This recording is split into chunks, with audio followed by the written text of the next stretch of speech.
I was raised here locally in Ottawa, Canada, but was born about 2 hours away from here in Kingston, Ontario. Currently pursuing a major in criminology with a minor in communications here at the university. I hope to one day work as a BSO, a Border Services Officer, with the Canada Border Services Agency, CBSA. I am currently in my first year here at the university, and while sometimes it may feel like an unbearable grind, at the end of the day, I feel fulfilled to know that I come home knowing that I acquired some knowledge from wonderful professors such as Dr. Strangelove.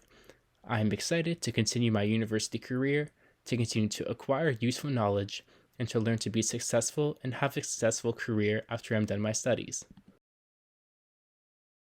Here is my self-portrait. I am by no means Pablo Picasso, and yes, this looks pretty horrible, but I felt right back at home in grade school making this self-portrait because it's of me and it's special of me because I drew myself.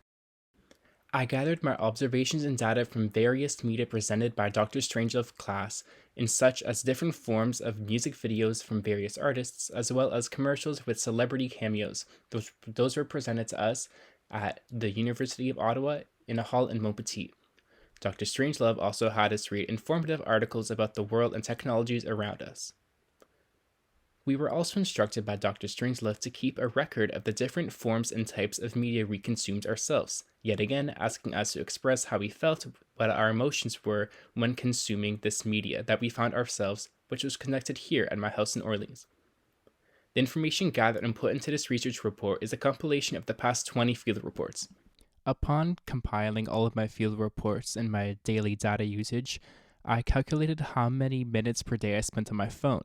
So, I took the number of times recorded, which was 9, which equaled approximately 364 minutes per day of usage on my cell phone. My favorite field report was the collage where we had to create a collage about our favorite form of media. For me, it was music. And this collage encapsulates everything of that. You got turntables, you got CDs, you got people at a concert. Everything I absolutely adore about the media form of music is encapsulated in this and it has really deep meaning to me.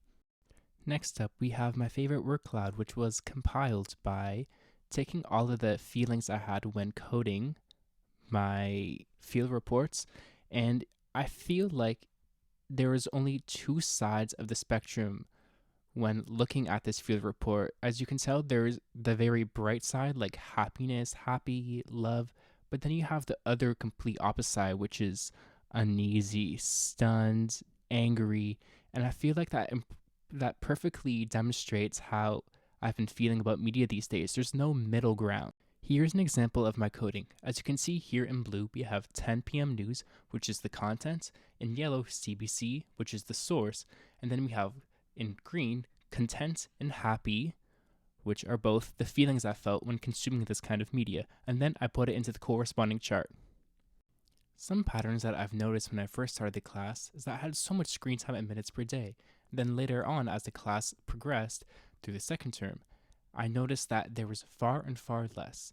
I became more aware of media that I consumed, and I learned more from Dr. Strange's lectures, so I became more critical of what I consumed as well. This research report reveals a lot about how media is used to control, manipulate, and change people into thinking in the eyes that corporations want us to think about. I learned about the deep manipulation that corporations have been using to trick us into wanting several things, physical things. My research journey is important because it opened up my eyes into the things that I consume in the digital and media world. It helps me control my biases, and I feel like it is an important class for anyone to take who consumes media, which is practically the entire world.